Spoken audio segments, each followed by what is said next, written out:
তো নেকাব মুসলমানদের ড্রেসই না, নেকাব মুসলমানদের ড্রেসই না।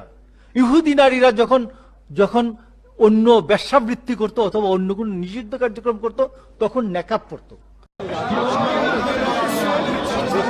রাজনৈতিক দলের কিছু ব্যক্তি বা বেশ কিছু ব্যক্তি বিভিন্ন জিনিসের টিকিট বিক্রি করে বেড়াচ্ছে, বিভিন্ন জিনিসের কনফার্মেশন দিয়ে বেড়াচ্ছে। আমরা ধানের শীষে ভোট দিলে আমরা জান্নাত পাবো, এটা আমরা বলতে পারি।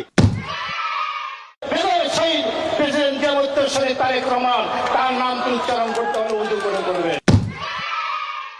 শহীদ রাষ্ট্রপতি জিয়া রহমানের নাম নিলে প্রতিদিন ব্যস্ত নিশ্চিত। বেগম খালেদা জিয়া যার নাম উচ্চারণ করলে মুখটা পবিত্র হয়ে যায়। জিয়া রহমানের হাতে গড়া দল ধানের শীষে ভোট দিলে আপনারা অবশ্যই জান্নাতুল ফেরদৌস